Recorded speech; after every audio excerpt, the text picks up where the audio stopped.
What's good, everybody? Episode 3 of the powerlifting series from BeerBiceps. We're in the BeerBiceps gym and we're talking about the bench press, that one movement that's responsible for most of the injuries that happen in Indian gyms. This movement is primarily to work your chest as well as to work your shoulders and your triceps a little bit. But throughout the movement, ideally you want to try isolating your chest. You want to make sure that your chest is the only muscle that's generating power to push the bar away from your body. So the first precaution we're going to talk about, the most important precaution, is arching your lower back. Throughout the movement, when it comes to the point of contact of your body on the bench, it's just going to be your glutes as well as your upper back. They're the 2 points of contact, and in the middle of those 2 points, you've got the arch of your body. When you've arched your back, you're isolating your chest and you're reducing the total range of motion of the bar. So you're able to push heavier weight as well as work your chest in a better way. That's precaution number 1. Precaution number 2 is your foot placement. Some people prefer to keep their feet flat. Some people prefer to keep their feet slightly pointed.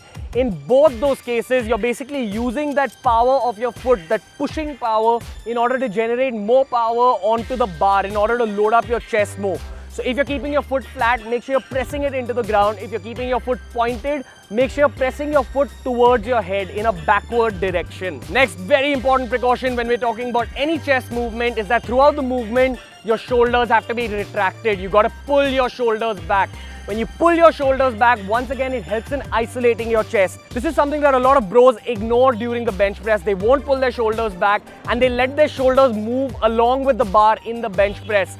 This is what ends up loading your shoulders and possibly even hurting your shoulders in the long term.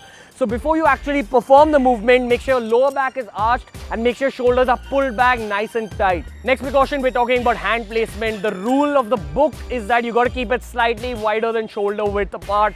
I don't believe that that's true, because especially if you're a wider person, slightly wider than shoulder width apart might become too wide. So you want to place your hands on the bar such that when you're performing the movement, your wrists don't get bent. If you place it too wide or if you place it too narrow, that puts too much of a load on your wrist. So what do you end up doing? You got to figure this out for yourself. You got to place your wrist at such a position that throughout the movement, your wrist as well as your forearm are in one single line, and that line has to be perpendicular to the ground. You got to push in a 90-degree angle to the ground. Next precaution, very importantly, speaking about wrists, don't keep your wrist bent at any point in the movement. Another huge mistake that a lot of bros make ends up putting a lot of load on your wrist, and you can enjoy your wrist in the long term. So the rule is that you try keeping your wrist straight, try pointing your knuckles towards the sky throughout the movement. Next rule, let's keep talking about your arm. Elbows shouldn't be too in or too out. It shouldn't be flared out, it shouldn't be tucked in. It should be at a 45-degree angle. That's how you maximize the load on your chest. Next, we're talking about the neck. Now, this isn't really a fixed precaution, but ideally try keeping it slightly raised above the bench. Once again, helps in isolating your chest a little bit. And finally, let's talk about the actual movement. So while you're performing the movement, you've got to focus on 2 points. One is your sternum, it's your lower chest.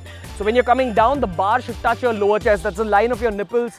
And when you go up, now you don't move in one straight line. If you're performing the bench press on, say, a Smith machine where you have 2 bars to support you, that's when you can move in a straight line. But in any other case, especially if you're doing a free bench press, you want to touch your sternum at one end and then go up in a slightly diagonal line. So the path of the bar has to start at your sternum on the lower end, and when you lift it up, it should be in the same line as the central line of your chest. Imagine that there's a line that's bisecting your chest in half. Draw a line up from that and you should raise it up to that line. Start at the sternum and raise it in a diagonal line up to that central line of your chest. That's how you work your chest in a maximal way. Alright, so that's how you perform a bench press, one of the most important chest movements. If you're serious about your chest numbers, first get serious about your bench press numbers.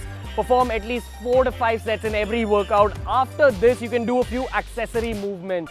So you do a few bodybuilding style decline presses, a few incline presses, maybe 3 or 4 sets of each. Then move on to some fly movements, and finally you can start working your triceps or your shoulders just as a bit of accessory work. But always, when you're working your chest, if you're serious about your numbers, focus on the bench press. If you like today's video, make sure you give it a thumbs up. Those are our handles, that's our Facebook page. And from Ranveer and the team, we'll see you later.